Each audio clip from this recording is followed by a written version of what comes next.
All right, Kim, you have the honor of, out of all of our Rolling with Roland interviews, this is the first one we actually have shot in studio. Oh, get out of here. We normally are on the road in LA, Atlanta, New York. We've never done one actually in the Black Star Network studio. All right, well, I feel special. Yes, sir. Yes, sir. So glad to have you here. So it's 2003. It's 2002. It's probably 2003. What was it? Was it Sweet Georgia Brown? It was a restaurant in Detroit. I forgot the brother. The restaurant. Sweet Georgia Brown's may have been it. Yeah. So I'm sitting in the restaurant, and Levan Hawkins. Music comes on. Yeah. And I had heard the song two or three times earlier. So I'm sitting in the jam. I was like, "Yo, who is that?" And one of the brothers like, "Oh, that's a brother named Kim. Man, he used to sell his stuff right here out on the street." And he said, "Yeah, but Motown just signed him." And I was like, "Really?" I said, "Man, I love that jam." And so it happened a couple more times, and they were just telling me, they were like, "Oh yeah, man, brother was selling out of backpacks, out the back of the trunk." And I was like, "Seriously?" Like, "Oh yeah, he used to be homeless, and oh man, he about to blow up." Yeah. And here you are sitting right here right now. And here we are today, right? That's 20 years ago. Yeah. Yeah. It's exactly what happened. Yeah. And I was just like, "Yo, I'm feeling that jam." Yeah. And they were like, "Yeah, man." And so take me back, man, just that moment, you just trying to make it happen and just peddling your stuff, and I need some people to hear my stuff and get my break. Yeah, and I talk about that, in my book. I had been trying to get a record deal for a long time. You know, when I finally got signed to the Motown record label in 2003, I was 34, 35 years old. And up until that time, I had been trying to get record deals the traditional way. You know, you record your demo, you record your music, and you send it, to the record labels, or maybe a friend of a friend knows somebody that works for, the record label. And really, Chemistry that was my last ditch effort at being in the music business. How long have you been trying? I've been trying since I was a teenager. Wow. And I'm grateful that it didn't. I'm grateful that it happened when it happened, because I wasn't prepared, as a teenager to embrace all that comes with a career in the music industry. But you're sitting here, and you're sending stuff, and you're sending in it. Yeah. And were you hearing nothing, or were you hearing, "Nah, bro, this ain't it"? Yeah, I mean, we weren't hearing. There was, we weren't hearing anything. I think a mutual friend, actually, a mutual friend of Vivian Chu. Yes. Right? So Vivian Chu actually worked for Polygram. She was representing RJ's latest arrival, who was also out of Detroit, and I had a cameo appearance on one of their albums. So they were working in the studio next to us, and I was 19. I was 18, 19 years old, and she came to look at the, she was there with them, and she came, and we were, making a presentation to her for her to sign, to get us signed, but I wasn't ready. We were a mess. So I had been trying all those years. So Chemistry, it was like, you know what? I'm just gonna put this out myself. I mean, it's a broader story than that, but it was like, I'm just gonna do this. I'm gonna do this myself. I'm gonna. And then, so once, and I always tell people all the time, making the CD, writing the book is one thing. Yeah. Selling it is a whole other thing. Yeah. And so you said, "I'm just gonna sell it one by one." Yeah. Yeah. And so what were you doing? Just going around different places and? Well, actually, I recorded Chemistry live in Detroit before I went and took it into a studio. I recorded it live, and I didn't like the recording. And so we never put it out. But it got out, right? So people were... How'd that happen? Because people were I recorded it live, and somebody had a copy of the CD, and they made a copy. That was when you just burn it and give somebody a copy of the CD. Yo, check this out. So the record, even though I didn't like the recording, and I didn't sanction it being released, it got out, and people were vibing to it, right? And I was doing local shows, in Detroit. This particular club, 3:30 one night, and nobody, I didn't know that people were actually listening to the music. but you know, I was always in this club like performing my original songs, and one night I started performing like "Miss You," and when I hit the chords, before I sang, the audience knew the words, right? And you're like, because this music had been circulating. But I still wasn't satisfied with the recording, so with that information, I took a business line of credit from that I had manipulated out of American Express. Hopefully that's not illegal. No, remember, Robert Townsend shot his movie with credit cards. Right. Yeah. I mean, they didn't know what I was gonna do with it, but Amex, you might have a new brand ambassador. you know what I'm saying? There you go. Holla at your boy, right? Don't leave home without it. I got you. And I recorded the Chemistry CD and went to a studio, recorded it as proper as I knew how to make a record, and the rest is history. So yeah, I was selling them. There was already, so by me getting the response from the audience that night, I knew that there was somebody out there to sell a record to. The reason I think that's so awesome is because the audience always speaks. The audience always speaks. You did not like it. They were like, bruh, we good with all that. It's so like, it's so like there were all those Prince songs he had in his, that he never released, that Warner Brothers later released, I think called the B-side. Yeah. And like, I love his song, It's About That Walk. And he never liked, his whole deal is, I don't ever want those songs released. And I'm like, that's banging. So the audience is like, look, man, we ain't into all the pure stuff. Right. We vibing with this. Right. That's why I think that's an awesome story, because the public spoke. The people know, and that's the model. You know, I think that's a model for any business. That's a lesson in entrepreneurship, right? It's like, if you take it to the people. If the people dig you, industry will follow. Don't matter. And see, this is pre-social media. Right. So literally that burning and passing around is how we, cassette tapes and all this sort of stuff like that. That is what happened. So now, you got folks who I don't need a record deal. They're on Vimeo, they're on YouTube, they're on the platforms, not even needing that, because they're like, I don't need your validation. At the end of the day, the record label is sort of like the same thing with the TV game. Mm-hmm. You're waiting for somebody to say, yes, it's now okay. Yeah. And your audience are like, yeah, it's good. Yeah, it's good. Now roll with it. Yep. So we've been, 8 months after we released it on my own label, Chemistry Records, I was sitting down with Kadar Massenberg over at Motown, and the rest is history, as it So were. when you're sitting there, and you've been sitting there trying for 15 years, did you sit here and go, okay, this thing is actually happening? Yeah. So you sign, but sign don't mean you about to blow. There's a whole bunch of people who got signed who didn't do anything. Right. That's when the real work began. That's when the real work. I mean, but Roland, it was good. It was good before I got signed. Right. I mean, the record label is able to take the project somewhere else and move it, and you have the infrastructure for radio and all of that. We were on the radio, but we didn't have the infrastructure to be nationwide. But dude, I sold 17,000 CDs on my own at $10 a pop.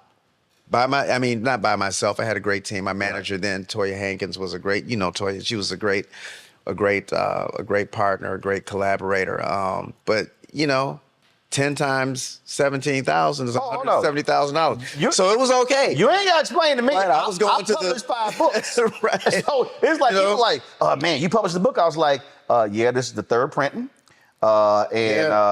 We moved 15,000. 15,000 times $12.95. Yeah. So we were, if I had never signed, we were in a pretty good place, just on the audience in Detroit, some in DC, some in Chicago. But the label allowed me to the territory to build, grow, expand. Absolutely. Yeah. So and to your point, yes, it was a very transformative, experience. When I signed my deal, I was scared to death. The thing why I think it was, again, as somebody who was sitting in this restaurant going, yo, man, that is, because it was just, what do the ears hear? Yeah. The reason I thought it was so perfect, because Chemistry hit for me at the right time because of what was not in the marketplace. Right.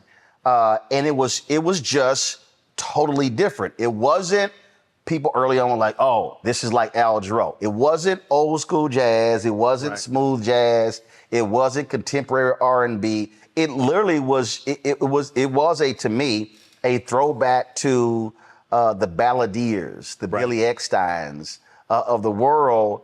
And at that moment in music, there was nobody who was really in that space doing it. Yeah. I would agree with that. And, and we really, made an art out of walking the line between jazz and R&B. And I'm grateful to Al Jarreau. Al helped us sell a lot of records in the beginning because people thought it was him. Yeah.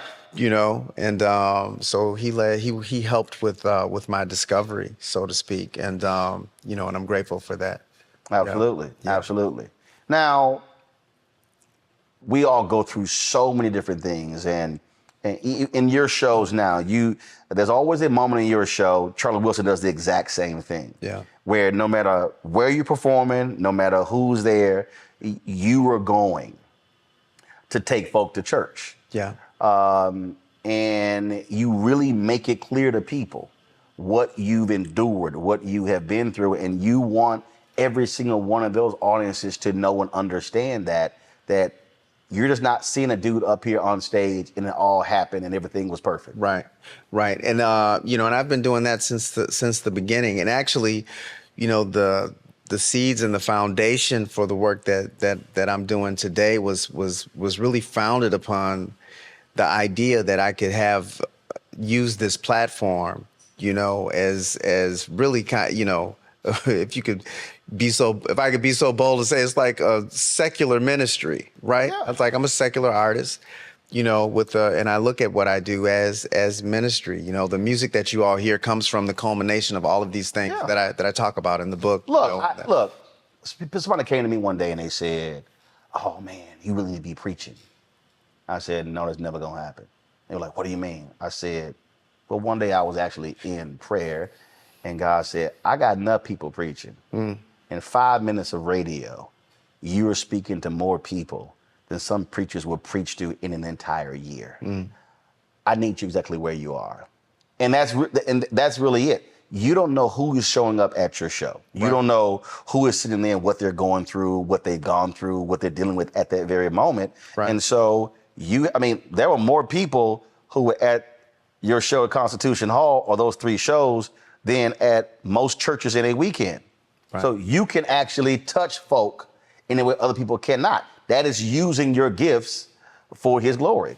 Yeah, for sure. Yeah, and that's exactly the way that I see it, and grateful that I have an opportunity to be used in this way. Have you had folks in the past who were like, "Yo, Kim, say, bro, we don't need the God stuff in the show"? Yeah, I mean, all the time. There's been pushback, from a small segment of the community, a small segment. Hey man, they calling right now. Professional. No, that's like, look, when the wife calls, when the wife calls, you know. Wait a minute. The phone is on silent except when mama calls. Oh, there you go. I got you. That's the one you got to take. Yeah, when mama calls, it's like, okay, or like real mama, who's going through some health issues, but it's all good. So we talk about as a small cadre of folk. Yeah, we came to hear, we want to hear love calls. We didn't come to hear you talk. We didn't come to hear you preach, and that's okay. I feel like, I've been doing this for 2 decades, so ain't nobody pulled the rug up from under us yet, so I guess I'm doing what I'm supposed to be doing. See, that reminds me of so Tyler Perry had a development deal with ABC. And so some executives sent a few notes. Hey, there's too many Jesuses, being mentioned. Can we pull back on the Jesus and the God references? Right. And he's like, okay. How about there not be a show? Right. And literally bounced. And he was like, if someone tells me I can't say God or Jesus, I cannot be in business with them. Right. And walked away from the deal. Yeah, and that was one of my party lines. It's like, dude, you say that I'm messing up the show doing that. I'm like, dude, there would be no show Right. without, my faith is that's why we're sitting here right now, is because of that.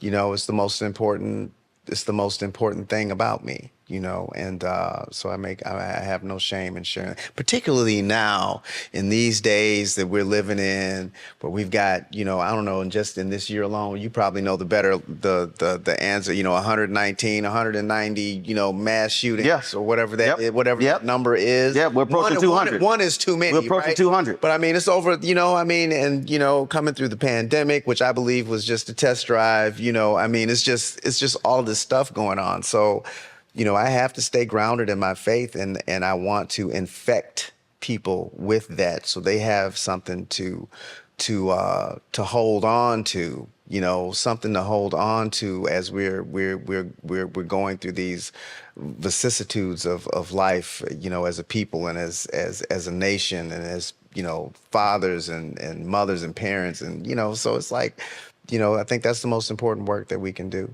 Well, it's also, I think it's also important for the public to understand that when you see someone where they are today, that's not, as Paul Harvey would say, there is the rest of the story. Yeah, I use the example all the time. People love to talk about Bishop T.D. Jakes today. Yeah. But nobody want to talk about when he was digging ditches. Yeah. When family was on food stamps. No one wants to talk about that bishop, preaching in suits that where the lining had come out and all of that. Folk don't want to deal with that, and I think people have to be reminded that was a journey getting here, and that journey was not easy. Right. It wasn't all about packed audiences, sold out concerts, fine tailored suits. No, it was some stuff that a brother went through. Yeah, for sure. And I talk about that in Share My Life, my memoir, about how, we're coming through the darkness of my life. And that's part of the story. Right. And part of the reason why we share the story is so that whoever's going through right now, it's like, yeah, you're going through right now. Right. But this is not, what you see as your failure is not final. This is not the end of the story. Right. And all of those things work together, for me, all of those things work together. They inform the art. They inform, the man that you see today. They inform the father that I am, the husband that I am today. So I don't have any regrets about my darkness. Again, you talk about addiction, drug addiction. You talk about being homeless. When you were enduring, when you were just in the depths of despair, Yeah. How did you still say this singing thing can still happen? Music for me at that time was purely.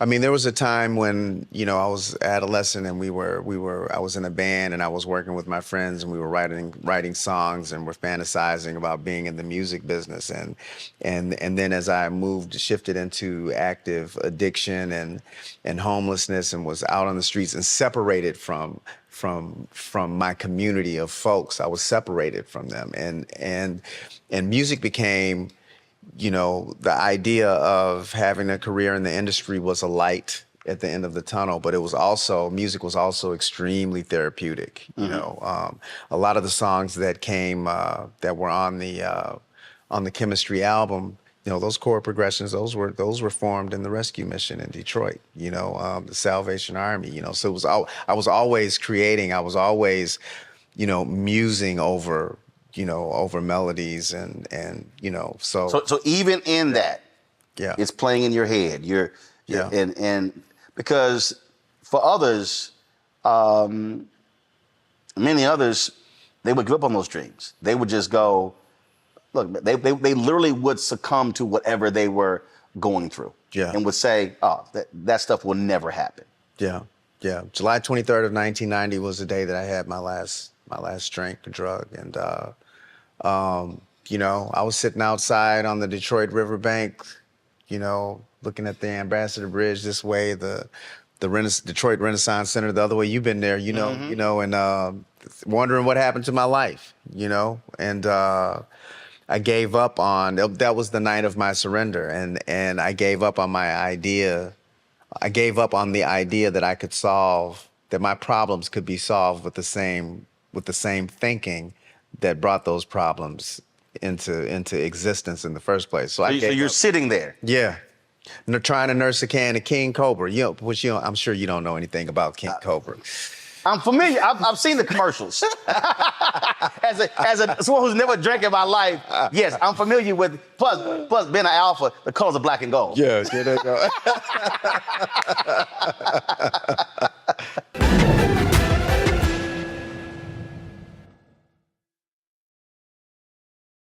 Hi, I'm Isaac Hayes III, founder and CEO of Fanbase. Fanbase is a free-to-download, free-to-use, next-generation social media platform that allows anyone to have followers and subscribers on the same page. Fanbase was built through investment dollars from equity crowdfunding from the Jobs Act. People just like you helped build Fanbase, and we're looking for more people to help build Fanbase. We are currently raising $17 million in a Regulation A crowdfund on StartEngine.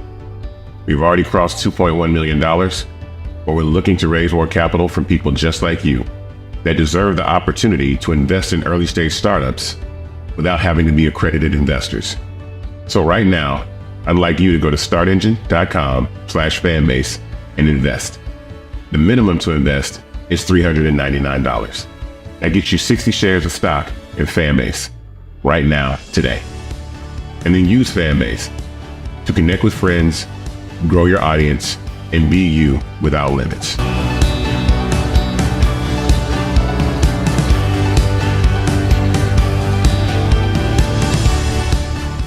When you talk about blackness and what happens in black culture, covering these things that matter to us, speaking to our issues and concerns. This is a genuine people-powered movement. There's a lot of stuff that we're not getting. You get it, and you spread the word. We wish to plead our own cause, to long have others spoken for us. We cannot tell our own story if we can't pay for it. This is about covering us. Invest in black-owned media. Your dollars matter. We don't have to keep asking them to cover our stuff. So please support us in what we do, folks. We want to hit 2,000 people, $50 this month, raise $100,000. We're behind 100,000, so we want to hit that. Y'all money makes this possible. Checks and money orders go to P.O. Box 57196, Washington, D.C. 20036-0196. PayPal is R Martin Unfiltered. Venmo is RM Unfiltered. Zelle is Roland at RolandSMartin.com.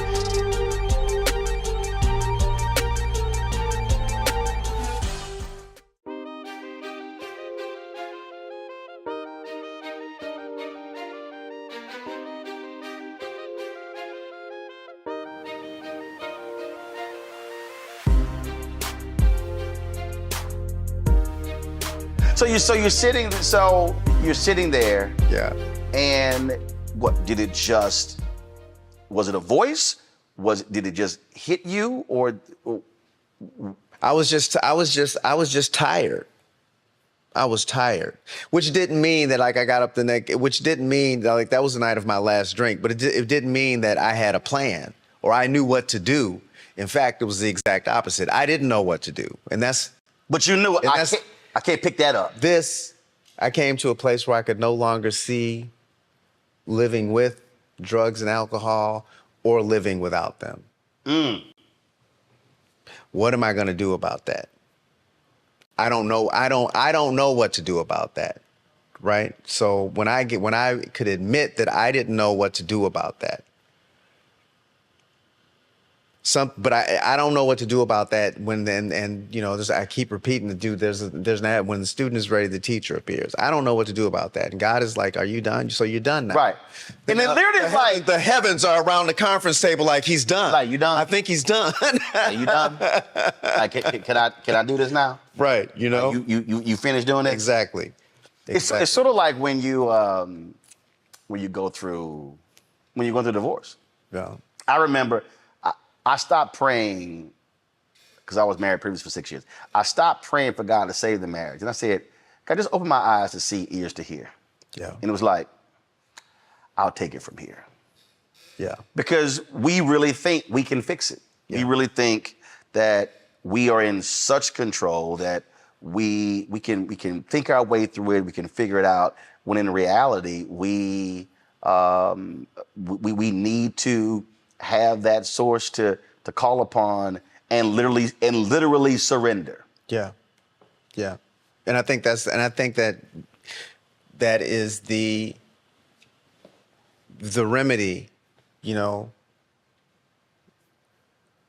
for much of what ails us as individuals and as a community, as a nation, you know, when we live in a culture that talks about, you know, never give up and never surrender and we won't quit and we'll never, it's just like, no, but there are times when like you need to stop.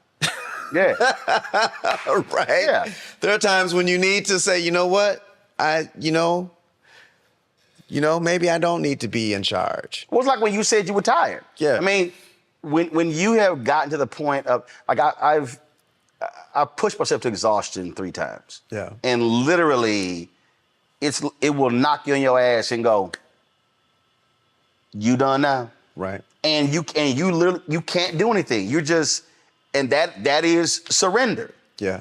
And that's really what it is. Absolutely. So you're physically tired. You were like, I'm tired of living like this. Yeah. This ain't it. Yeah. It's got to be something else. Got to be a better way to live.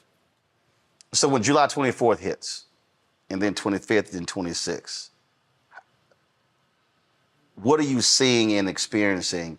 And did it provide clarity to go, oh, and did things begin to form and fall in place? Did you begin to see differently? Well, no, the healing doesn't take place overnight, Right. You know, and I remember hearing that when I first went into recovery. Like it took you however long it took you to get to this place, and it's going to take you some time to unwind, you know, this ball of twisted yarn that you've, you know, been working on for all of these years. So it took time. It wasn't overnight. I stopped the physical act of putting I stopped the physical act of self-medicating. Right? I stopped that. I didn't take a drink and I didn't, you know, smoke any weed or do any drugs, but the mindset to take that out a day at a time, you know, day after day, week after week, month after month, year after year, to where now I sit with 30 years, with over, 32, coming up, I guess, on 33 years of sobriety. You know, that mindset, that's something that has to be cultivated and and maintained, you know. It's an ongoing effort of surrender and release and taking, you know, inventory and being honest with yourself and honest with other people and trying to help other people and carrying the message. I mean, it's an ongoing effort. Yeah. Uncle Charlie has talked about how for him, when he went through the exact same situation, where he made clear from this point on what can't be around him, what can't be near him, and he makes it clear to everybody in his circle, this is how it has to be, or you can't be on my team. Yeah. Same for you? Yeah. Not so much. I think you get to carve out and work out how your recovery needs, how you need to structure it for you. We all have different needs, you know, and we all have a different way of approaching it. The people who are around me are aware of my situation, but I don't force we're not doing any, I'm not policing I'm not bad at smoking weed. You know what I'm saying? I mean, if I could smoke weed, I'd be smoking with you, right? But I can't. You know what I'm saying? Right. So that's a choice that I've made for myself. Right. You know what I'm saying? So I don't insert myself into places where cats are just blatantly using drugs and drinking alcohol, but I can walk into a restaurant. In fact, when I got sober, I was bartending. I mean, I was serving drinks. You know what I mean? So I mean, it's but everybody who's in my position is not in a absolutely can do that. Right. You know what I'm saying? So I keep thinking that scene out of the movie Flight with Denzel. right, Flight, and that's perfect. You're right. Right. When that door was open, that refrigerator, he heard that refrigerator and was like, and the next thing we know, it was all over. It was all over. I surround myself with good people, and you know, and I do the things that are necessary to maintain my recovery every day. You know, it's on me. It ain't on y'all. Yeah.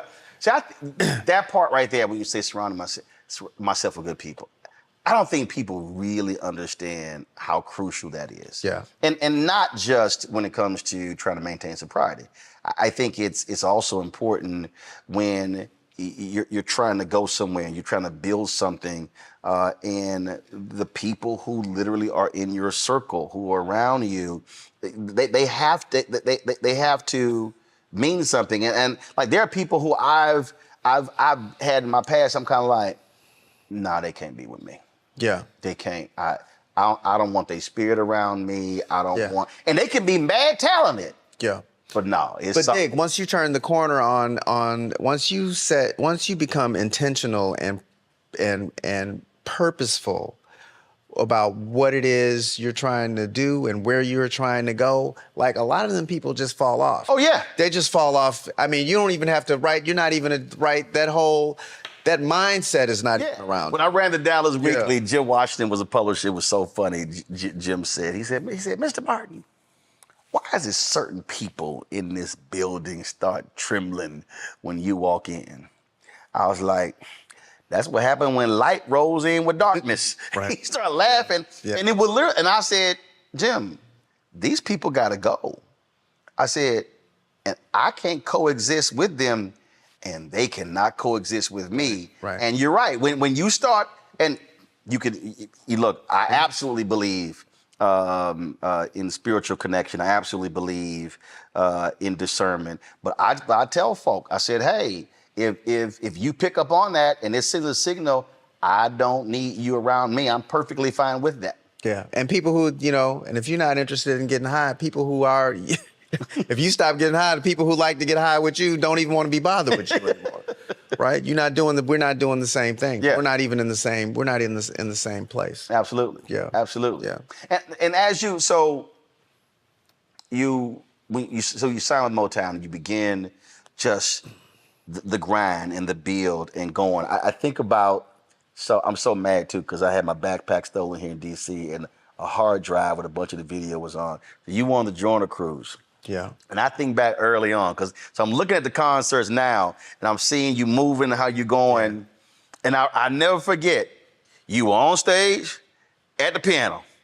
You never moved. You didn't move. You stayed right. No, and I couldn't move, right? Because those songs, and that speaks to the heart of, you know, the way that I write and the way that I've made music, the way that I make music, is that it's all me and the keyboard. So there was no other keyboard. If I got up, there was nobody who was playing, right? And juxtapose that to today, where it's like this iteration of my performance, dude, I'm not sitting down at all. Yeah. I mean, not sitting down and playing at all. You know, it's kind of nuts. No, I mean, remember, I mean, we were on a cruise and I'm on like this side and I can see myself shooting video. I always got a camera or something. I'm shooting video. And I was sitting there and I was like, he ain't left that piano one time. He like he's sitting right there. But then also I started counting band members. I was like, well, hell, ain't nobody else there to play. You can't get up. You know, I'm holding it down. You know, yeah. Absolutely.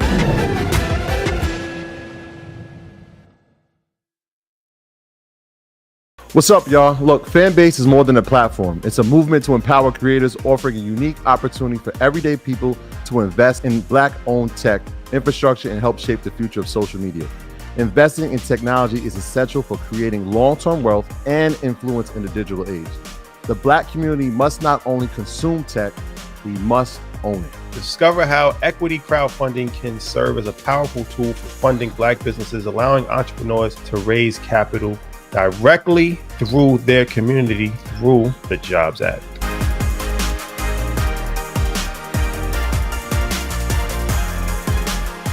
When you talk about Blackness, and what happens in Black culture, covering these things that matter to us, speaking to our issues and concerns. This is a genuine people-powered movement. There's a lot of stuff that we're not getting. You get it, and you spread the word. We wish to plead our own cause. Too long have others spoken for us. We cannot tell our own story if we can't pay for it. This is about covering us. Invest in Black-owned media. Your dollars matter. We don't have to keep asking them to cover our stuff. So please support us in what we do, folks. We want to hit 2,000 people, $50 this month, raise $100,000. We're behind 100,000, so we want to hit that. Y'all money makes this possible. Checks and money orders go to P.O. Box 57196, Washington, D.C. 20037-0196. PayPal is R Martin Unfiltered. Venmo is RM Unfiltered. Zelle is Roland at RolandSMartin.com.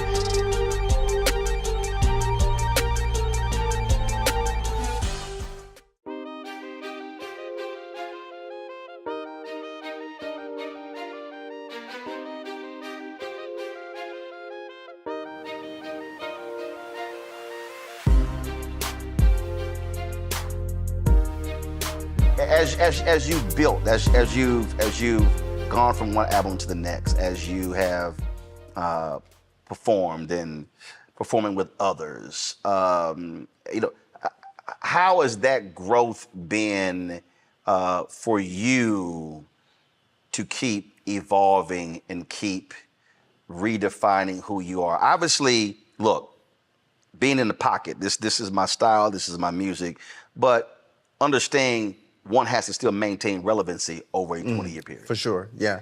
And I think that, and for a while, they're probably up until, our last, major run prior to the pandemic where we were out on the road with Charlie Wilson. It was me, Charlie Wilson, and Joe. Mm-hmm. And,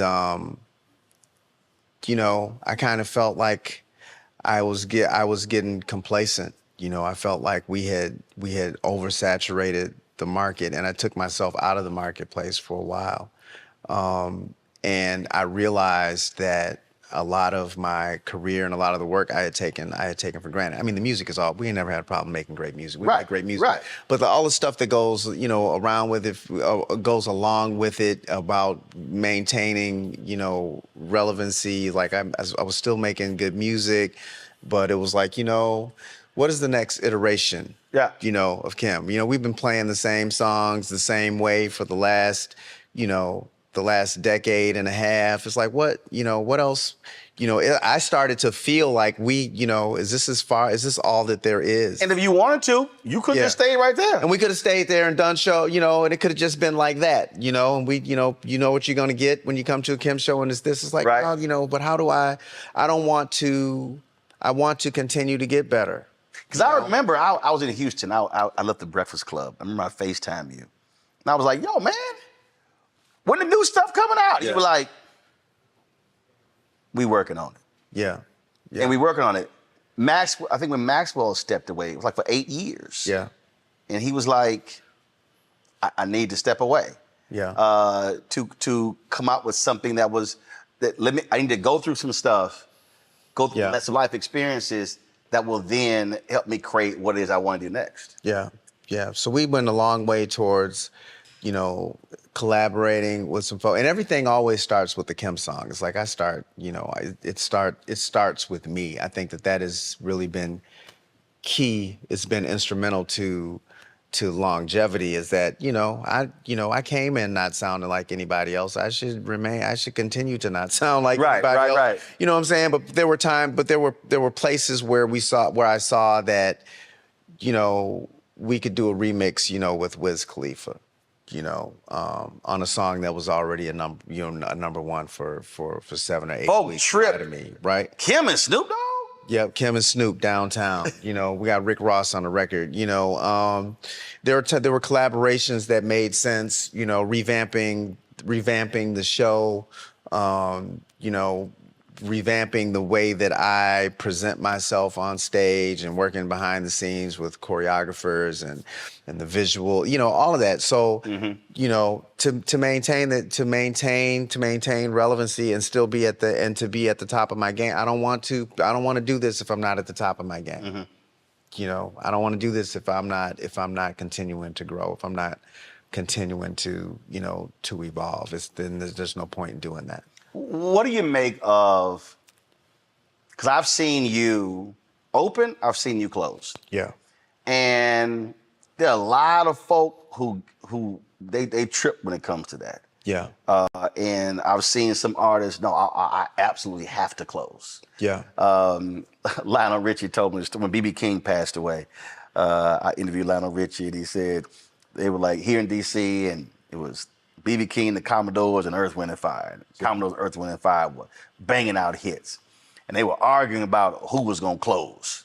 Yeah. So who was gonna go first and second? And B.B. was like, "Hey guys, listen, I checked. It's an early flight that gets me back to Memphis. So why not go ahead and go out, do my thing, and then y'all can figure it out." So they were like, "All right, bet." He said BB rolls out there with his little amp and just destroys the stage. Right. He said, then there was an argument, who the hell gonna have to follow him? Right. He said, 'cause then it was like, I ain't trying to go behind that. Right. And he said, BB's whole deal was, it don't matter when I go on that stage. Right. I'm gonna do what I do and I'm gonna kill it. Yeah, and I pretty much feel the same way. You know, I feel I want to be able to hold my own behind or before anybody. I will say though that I don't like when you know, there are rare occasions where they want to, you know, like we did Tom Joyner with Earth, Wind and Fire, you know, one year, and we performed for 2 nights. So the first night it was me before them, and the second night it was them before me, and I headlined. And I'm like, dude, I don't like, and I give my charge to my team. It's like I don't like going on behind a legacy artist, just respectfully. Not because I'm not gonna kill Earth, Wind and Fire. One, I don't want to go on behind Earth, Wind and Fire anyway. You know what I'm saying? Right. But just out of respect, it's like, dude, let them, you know. But the business side of it is you're also looking at Polestar, you're looking at who's gonna, you know, the headliners, who's gonna make those numbers, what is, you know, and you want your numbers to look a certain way. Mm-hmm. But actually, dude, if you're gonna pay me the same money and I go on first and perform for less time and I can go home and I can go back to the hotel before they stop serving chicken wings and room service, you know, sign me up for that one, you know. That was a comedian. He said the same thing. He was like, listen, it's 5 people on the bill. We all getting 20 minutes. I don't care what my 20 is. Yeah. He said the 20-minute money gonna be the same. He said, so 1, 2, 3, 4, 5, it don't matter. Right. Yeah, I would concur with that. Yeah. I love to ask this question to artists because I, as somebody who reads history and who's read so many different books, I love reading Dream Boogie about Sam Cooke, how when they had the Soul Stirrers and they were 2 of these other gospel acts and they would go at it. They would be like, yo, we gonna kill y'all tonight. Yeah. And how just that fierce competition just really just drove them. And then Motown, you could have a #1 hit, but last night's show, sorry Marvin, Smoke and the Miracles killed it. Yeah. So they closed it and not you. And so Bear Gordy said he used to drive Marvin Gaye crazy when he was like, yo, I got #1 song. And like, last night, they destroyed you in this city, so they closed in the next city. Right. Is there an artist that, it's not, I don't see this competition, but that if you on the same bill with them, that they would really absolutely bring out the best in you because of just who they are? No, I always bring the best of myself to every performance. Oh, I got that. Right. So when I get on stage, dude, I don't compare myself to anybody. The only person I'm comparing myself to is to what I did the night before. Okay. You know what I'm saying? I don't trip on that because everybody gets a turn. Everybody gets a turn to have a bad night. You know what I'm saying? Right. Everybody gets a turn. So it's like I don't even play that game with myself. All right. So if that was a versus, who does Kim want to be in the versus with? That's not even up to me to decide. No, but I'm not scared of nobody. No, but I'm saying it's like, okay, so Usher said the killer verses would be him and Chris Brown. Yeah. I asked Wayne Brady. Wayne Brady said, "Oh, absolutely. I would love to be me and Jamie Foxx doing what we do." Yeah. Yeah. He said it'd be awesome for the audience. So who would it be? Kim and who? That would be just amazing for the audience to witness. Yeah. Because when Earth, Wind, and Fire, the Isley Brothers did it, that was just amazing. The stories and the song was amazing. Yeah. I don't. So who Kim wants to sit across with? I don't. You get to pick. No, I don't have a name to put in that hat. It don't matter to me. But somebody okay, all right. Is there somebody who you greatly respect who you like to do it with? I'll ask it that way. No, there's not a name that I would put in that hat. What do you think? So you the instigator, be trying to. No, it's not. This is a guy to be on the playground trying to get people to fight. No. Ooh, he said your mama. No, it's not. No, it's not. Look, like it's like I've been asked the question who I would love if I'm debating on television. Who would I love to go? Who would you love to? I've said it before. The person who is a trip conservative SC Cup. She's an atheist. Yeah. But got a degree in religion, which I still think is hilarious.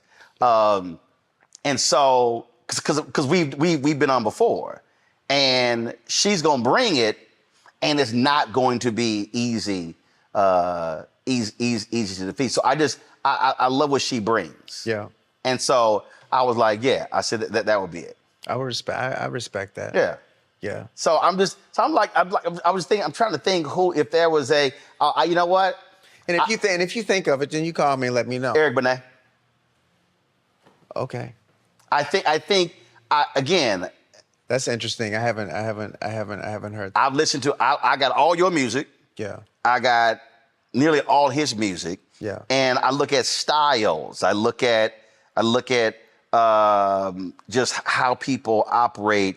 I think for the audience that would be a really interesting. That is interesting. And I love Eric's stuff, man. I love him, and that would be dope. I have a lot of respect for Eric. Yeah. Yeah. Because right now, as I said earlier, in this space that we're in, how radio is, and totally drives me crazy. Just the limited space for certain type of artists. Yeah. I mean, everything is if it's hip hop, if it's pop, and if you grown, other than Smooth Jazz Station or something like that, it's just a very difficult space. Right. Which like Gerald Albright, Good Alfred brother, we were talking and how he's done. He's like, so he's taking over his own label, controlling his own music, doing his own thing, because he didn't want to get having somebody else sort of be in control and being at the mercy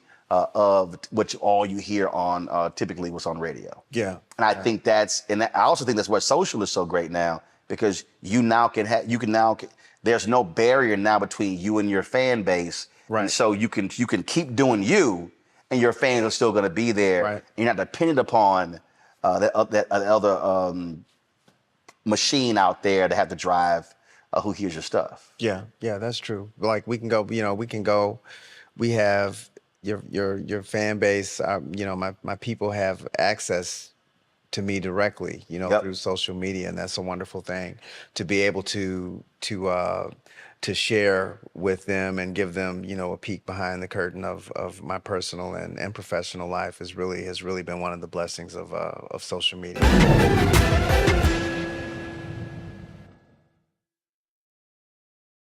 When you talk about blackness and what happens in black culture, covering these things that matter to us, speaking to our issues and concerns. This is a genuine people-powered movement. There's a lot of stuff that we're not getting. You get it, and you spread the word. We wish to plead our own cause.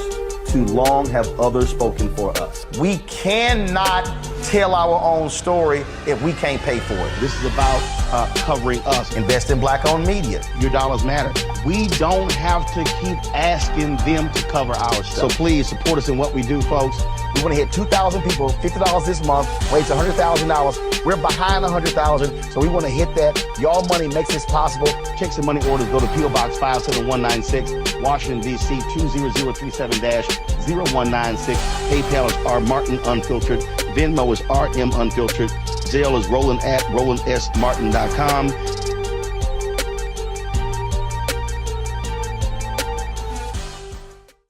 Hi, I'm Isaac Hayes III, founder and CEO of Fanbase. Fanbase is a free-to-download, free-to-use, next-generation social media platform that allows anyone to have followers and subscribers on the same page. Fanbase was built through investment dollars from equity crowdfunding from the Jobs Act.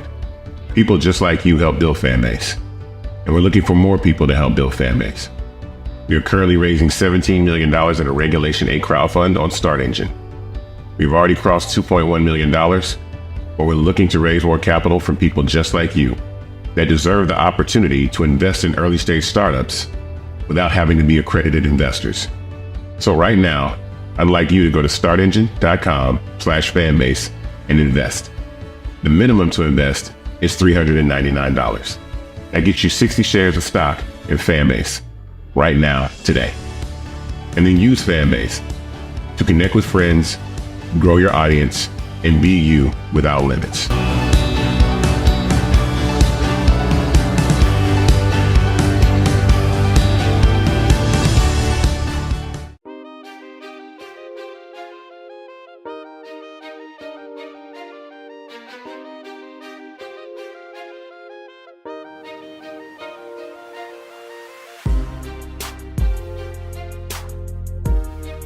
You mentioned some collaborations you've done. Who would you love to do something with? Sade. Don't you know her? Don't you know somebody that know her? And see, that's the one person I see. Normally this part of the interview, I can pick the phone up and literally call that person direct. Somebody got to know somebody. Bruh, when I interviewed Frankie Beverly, Frankie said they were his was Sade. Yeah. And he said they were that close. That's funny. To consummating a tour with Sade. Well, I need to call Frankie then. And he said it never happened. Yeah. But yeah. That would be the move. There've been several folk, her name comes up. She's so elusive that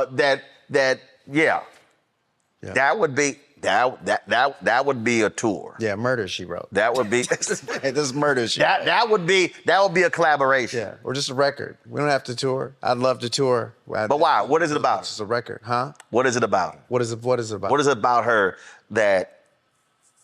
why you named her? I think that, that particularly with my earlier stuff and like with really what my vibe is that, if I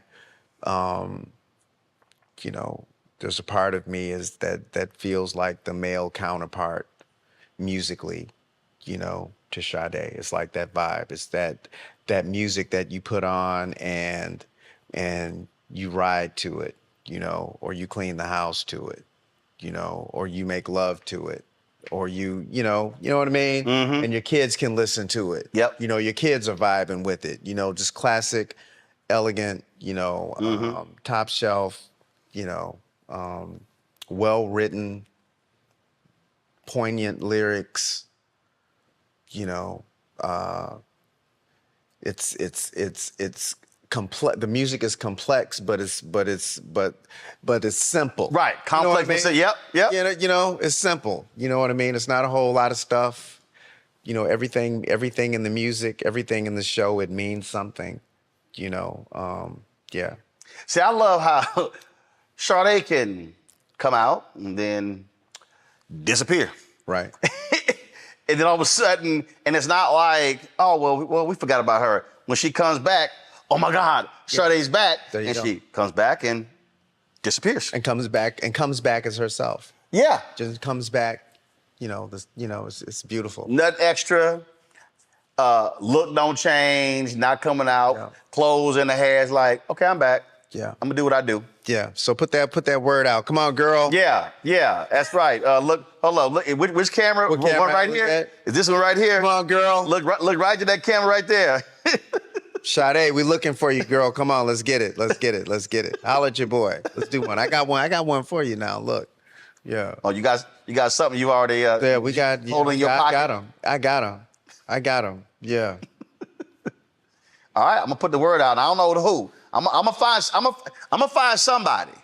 Yeah. Cause if I don't know her, I know somebody who know her. I don't know. That could be Lionel Richie. Right. It could be 6 degrees of yeah. separation. I can get to. If I can't get to him, I'm gonna get to him through one person. So I'm gonna have to figure that one out. Yeah. Figure that one out. You from Detroit. Crowds are always so different. But what's one city, not hometown, they just different when you perform. Actually, Detroit is the hardest place to play because it's home. It's the hardest place to play, because I know like you know your audience, but like I literally like I know the audience. Right. Right. They know me. So a lot of those people know, the offstage Kim, behind the scenes Kim, know where the bodies are buried. They know they've seen it before. Mother Mama's gonna get her tickets and her friends and her brood, right? So it's easy to take it for granted, or you know what I mean. You want it to be to give them more because they've been with me since the beginning. But DC is also wonderful. DC is wonderful, man. We spent 3 days here. Michelle Obama was at the show last night. DC, my first shows outside of Detroit. The first one outside of Detroit was in Chicago for Jesse Jackson, Rainbow Push. But the other one, we were coming here, Club Zanzibar, Warner Theater. We played there with Floetry. I remember that like yesterday. Lots of nights at Constitution Hall, and now we do National Harbor, MGM over there, so DC, the DMV, the DMV is the place to be. Yeah. So it was in Detroit. Oh, I forgot when it was. I forgot what I was even there for. And you gonna call me up, gonna ask me to sing. And it was probably they did things. It was NABJ. It was NABJ. Our Fisher was there. And I was like, Kim, they pay me to talk. They don't pay me to sing. You like, man, get on off this thing. I was like, hey, look, I sang with the choir at church when I was growing up, but that ain't what I do. Yeah. That ain't what I was like, no, they pay me to talk. Yeah. Like, you give me the microphone, I'd knock a speech out. That ain't a problem. Yeah.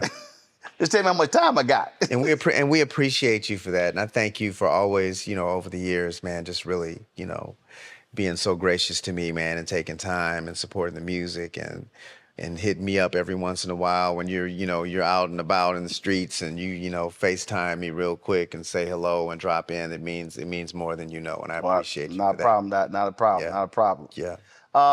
This book, I ask every author this. Doesn't matter. A wow moment.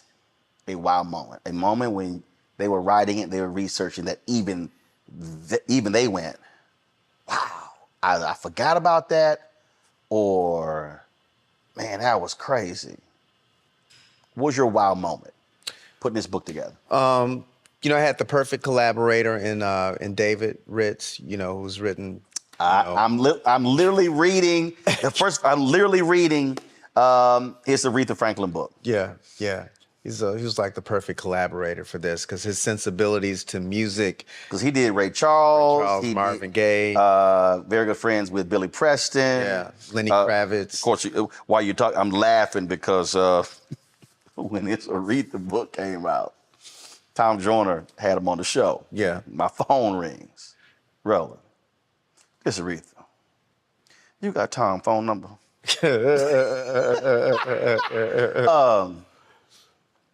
You got Steve Harvey's and Yolanda Adams' phone number. Yeah. I don't want him on anybody's show. Yeah. And I'm sitting there like, okay, I'm trying, like, I know all these people, but he is the queen calling. Yeah. I mean, yeah. But he's done a lot of amazing books on Black artists. Yeah, he's you know, for me he was the perfect collaborator, and so the wow moments for me, I mean, this is the narrative of my life, so Right. there's nothing in the book that surprised me that was Right. coming from me. Right. But what did surprise me was in his research for the book, he interviewed my mother. And my mother told him things that I had no idea. So they were like there's a lot of stuff that's not in the book, right? And my mother told him things that, like, I was just blown away. You didn't know he was going to be your mama? Huh? Did you know he was going to be? Oh yeah, your mother? I knew he was. But you didn't realize what she was going to say. I didn't realize and it wasn't a question of, you know, it wasn't a question of, and I talk about this in the book about in the African American culture, and I know it's not exclusive to us because they got a song called, you know what, we don't talk about Bruno, right? But there's so much secrecy, and there's so many things that go unspoken. Yep. And there's so much that is kept from the children in our homes when we're growing up. You know, Yep. this is grown folks' business. We don't talk about Yep. that. But somebody needs to find a way to communicate and explain why certain things are happening, you know, in the home. And we think the dysfunction in our household starts in our household, and it doesn't. It was in their household, and it was in the household before Generational. mama's, and it was, right? So all this generational stuff. And Yep. so she brought a lot of these things to the table that she wasn't deliberately concealing from everyone. It was just like we just never talked about it. Right. You know, and I'm looking at her, you know, at her manuscript. I'm like, dude, this is, you know, and this is not even for me I can't even say a lot of the things that she talked about, you know, and You're like, Mama, that's a whole separate book. right, that ain't even right, and it's not mine to tell, right? That's yours to tell, right? Kim's mama with David Ritz. Right, yeah, but it was truly a transformative, you know, very transformative experience for all of us, yeah, in ways that I'm sure we've just beginning to scratch the surface on. You talk about being married and the two of you having 6 kids. So with that, Yeah. how has that caused you to look at communicating and with them differently, Yeah. raising them differently? And it's really shown me how much more room there is for me to learn how to communicate effectively. You know, I mean, it's just, you know, I you know, with my kids, you know, with my wife, with myself, you know, what is this? Because a lot of times we're on automatic pilot with the way that we deal with people and deal with, you know, in relationships. And it's like now in this season of my life, it's like learning to be more intentional, you know, and more thoughtful and less. And with my kids, it's like, and now it's really less about me and more about not even the legacy. You know, everybody said, well, I'm leaving a legacy with my kids. It's like, forget all of that. I just want y'all to be able to navigate the world. Right. You know, I want you to be able to navigate the world. I want you to be able to have, you know, emotional intelligence and understand. Yeah. So all of that, you know, all of that is on the table. Yeah. And what I'm looking to get better at. What is it that you really want to do that you have not done? You've done the Chris. First of all, the Christmas album. All y'all watch. I'm telling y'all. I told y'all I listen to music. No, it's not the traditional Christmas album. No. And I play it all the time. I play it actually non-Christmas. Yeah. Because no, I mean, it's a really great Christmas album that is just not your typical stuff, especially that freak song you and Lettuce did. That's what you say. It's a freak song. That's funny. We were promoting the Christmas album in a church somewhere in Texas. They wouldn't let us sing it. They wouldn't let me sing it. See? It ain't a freak song, right? And you were like, oh man, tell me, Jesus is the reason for the seasons. On the Christmas album, they like, Jesus. Yeah, they like, yeah, but Joseph didn't get with Mary. So you ain't singing that song. Right. The Christmas album is one of my favorites too. It's one of my favorites too. What would I like to do that I haven't done yet? I think that there's a Grammy out there with my name on it somewhere. You know, we're looking for that. Nominated before? I've been nominated. Yeah. How many times? You won a Grammy? 4 times. Wow. 4 times. Okay. Yeah. And I think there's there's a feature film out there with my name on it. Now you've been in, but small, because you were in Sparkle, correct? I was in Sparkle. Yeah. Gotcha. Yeah. So you want so you what? You want like a meaty role? You want a lead role? Yeah. I want a lead role. You talk to anybody about it? Yeah, we work. We got some. I'm having some very interesting conversations. All right. I mean, I know people. Yeah, I know. We can talk off. I'm just checking. I don't want to let it out the bag, but yeah, we. I can make a call about some things. Yeah. Okay. Okay. Producers, directors, who you want? Yeah. And I need to write a Law and Order jingle. That's the one that really, I need one of them. That joint been around for a while. I need one of them. Right. Right. That walk to the mailbox money. Right? Yeah, absolutely. I need some more of that. Absolutely. Yeah. What's next? What's next? What's next is taking some time to sit back and reflect. This is a monumental year, 20 years being, in the record industry, the live album. We're out here. How long did it take you to do this? Promoting the book. The book has been in the works for years. Yeah, but I mean, prior to were you just jotting stuff down? Yeah, I started out with one author, and then changed gears and reconnected with David, who I met really early in my career, and we were able to really flush it out. So there's the book, and then I'll take some time down and start working on the next studio album. Come off the road for a while and make y'all miss me. Make y'all miss me and come out with some new music and get some of these other projects and ideas, off the ground. And, I feel like, it's 20 years in the game and I feel like I'm just getting started. Mm-hmm. I feel like this is the best I've ever been, internally and professionally and personally with all of its stuff. This is the best that I've ever been, and I'm really excited about the future.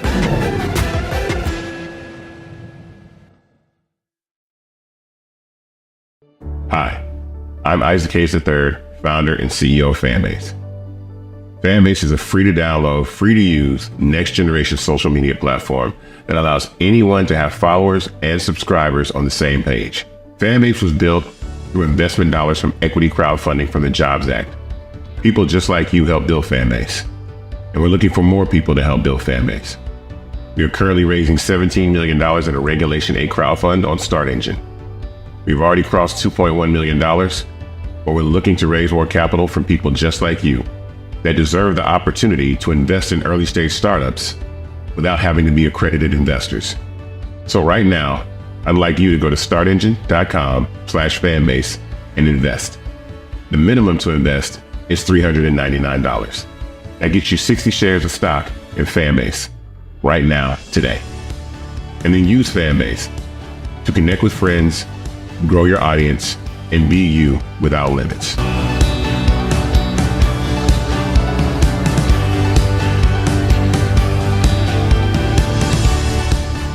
Folks, Black Star Network is here.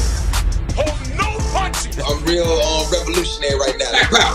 Support this man, Black Media. He makes sure that our stories are told. Thank you for being the voice of Black America, Roland. Stay black. I love y'all. All momentum we have now, we have to keep this going. The video looks phenomenal. See, this difference between Black Star Network and Black-owned media and something like CNN. You can't be Black-owned media and be scared. It's time to be smart. Bring your eyeballs home. You dig?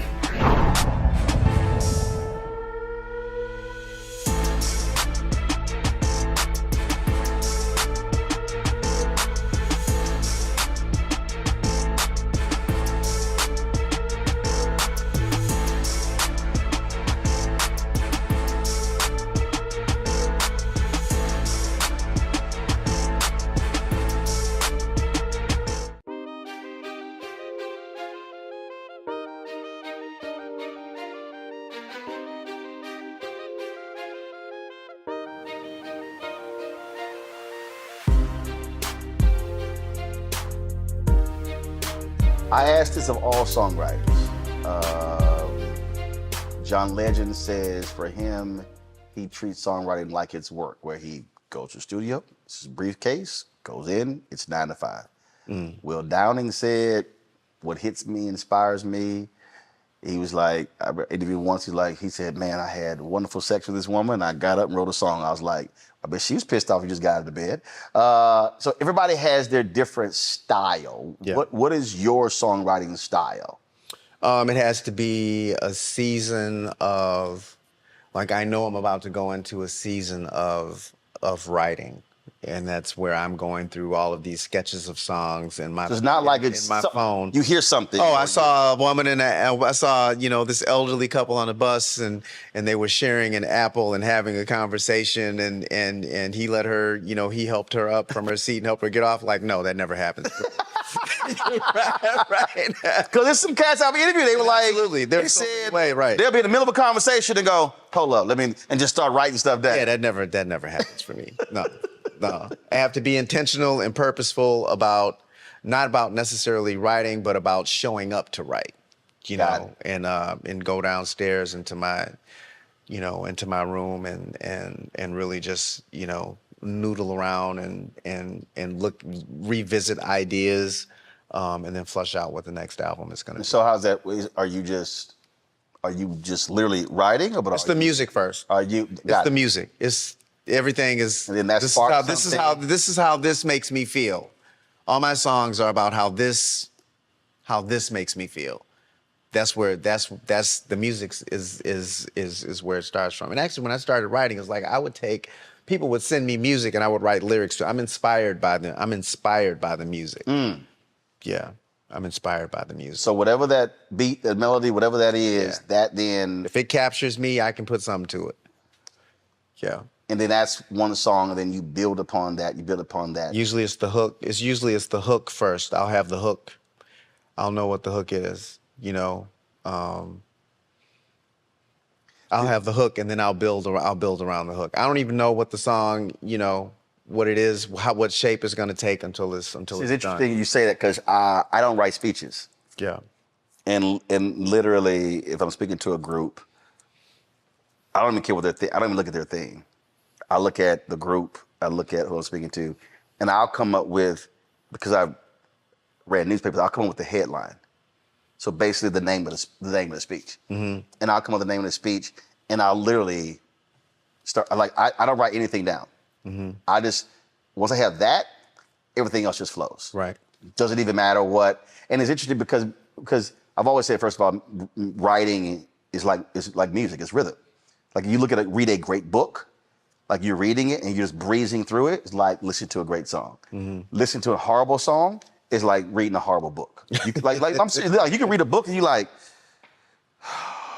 And see, for me, when I start a book, I have to finish it. Yeah. So it's painful as hell when it's an awful book, because right. I have to actually finish what I started. Right. But it's interesting because that's how it is. People ask me, well, how can you speak for 20 minutes or an hour and a half? And it literally just starts with I come up with the title, and everything else flows from there. Start with the hook and work backwards. Yeah.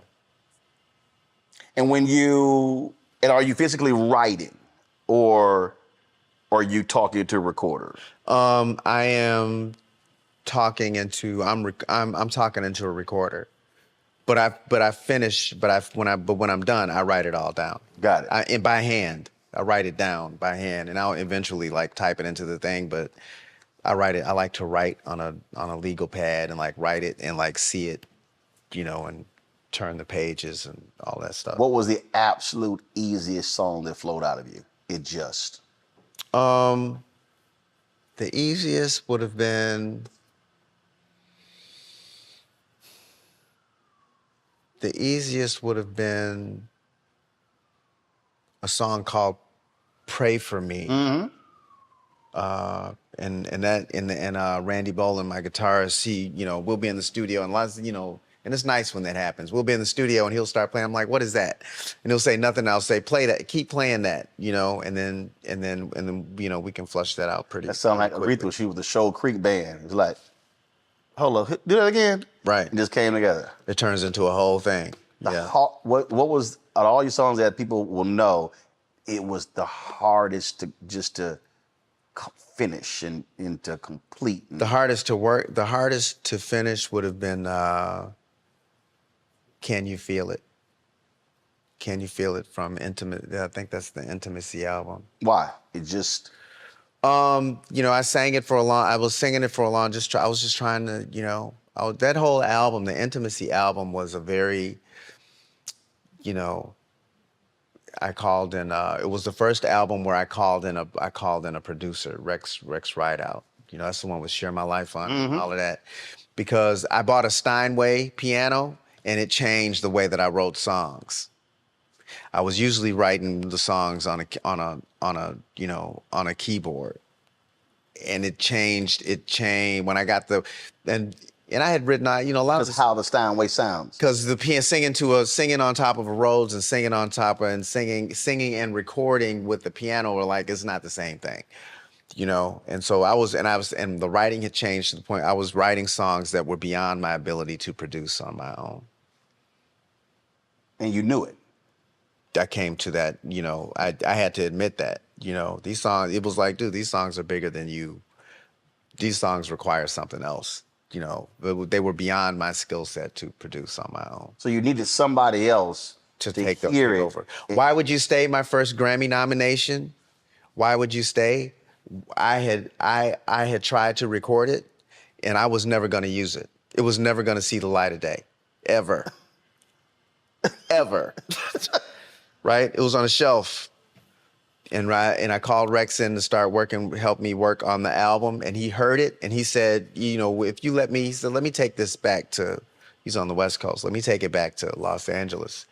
If I can work this out, he's like, would you be willing to revisit? I'm like, yeah, if you can make it. And you like, yeah, okay. I'm like, okay. And I went out to LA and we were recording. When I heard what he was doing to it, I cried. Yeah, it makes me want to cry now. Look, I cried when I heard what he did to it because I was done with it. I'm like, you know what? I'm done with it. If I can't make it the way that I need, can't make it lay down, that's my thing. I couldn't get it to lay down, you know? And he came in and he saved that record. And it's my first. So basically, just like July 23rd, 91, you had to surrender. Yeah, to let go. Yeah. And then that to me, that's the beauty of trusting somebody else with your baby, if you will, who go, let me do what I do. Yeah, it's like you don't have to carry it all the way by yourself. There are certain times, there are seasons of your life when you are going to be by yourself and it requires you and you alone. And there are seasons of your life when somebody's going to help, you know, to take what you've created and take it further. No, I can tell how you look right now. What he did with that song. Yeah. And that experience, now you understand, I can do this, but I can reach out to somebody else. Right. And that has made you a better writer, singer. Yeah. Because you could trust somebody. Right. Yeah. And now I can do it. Right. And then the flip side is 2012, I'm recording the Christmas CD, or 2013. And so Rex is supposed to come to Philadelphia to produce Jesus, which is a song on the deluxe version of the Christmas album. I got the deluxe version too. That has Patti LaBelle. Yes. Patti LaBelle and Ron Isley on the album, right? So Rex was supposed to come to Philadelphia so I could record Patti, because me recording was like, I didn't have any experience recording. I could record me, I could record my background vocals. It was like, dude, this, Patti LaBelle's an icon. He had the experience from working with Mary J. Blige and working with me and working with all these people. So he was supposed to come to Philadelphia to help me produce Patti's vocal. The label wouldn't let him come. That's a whole nother story that we're not gonna go there. But the label wouldn't let him come. But dig. Because this was something that I wanted to do. Label wanted to put, we need to put the record out. So you stay here and and I ended up producing Patti's vocal. Me, I'm in the, and were you like, which is really nothing, right? How do you don't have to produce a Patti vocal. And were you sitting there going, I was trying to make sure that I got everything that I needed. I had Patti, I had the audacity to have Patti come back. She came back a second day. She was very gracious. I'm like, because I didn't know if I had everything that I needed. And she came. Like, hey, Pat, I'm gonna need you to. And she came back the next day and brought me food, fed me. Look, sweet potato pie, potato salad, fried chicken, You know, so there are times, so it's identifying the places where you have to do it yourself. Yep. There are places where God's going to ask you, you got to do this yourself. Nobody else is going to. There are places where he's like, you can't do this by yourself. You need somebody to come in and help you. Absolutely. Okay, so I talked enough. You're going to let me go? I'm about to. I'm in prison. About to sit. Can I get out of here? I was about to literally wrap that thing. I was like, I gotta pee. I was like, finish that thought. I was like, finish that thought. And I was about to say, Kim, congratulations on the book. Right, I'm sitting here like, dude, can I go pee? Hey, you were producing patty and the chicken and the potato salad and the pie. And hell, I'm hungry as hell. I'm hungry as hell. You sitting here. My man. Man, congratulations on the book. Always a you. pleasure. Likewise. Thanks man. for kicking it with me. This has been fun. My man. Thank you, bro. Thank you. Yeah.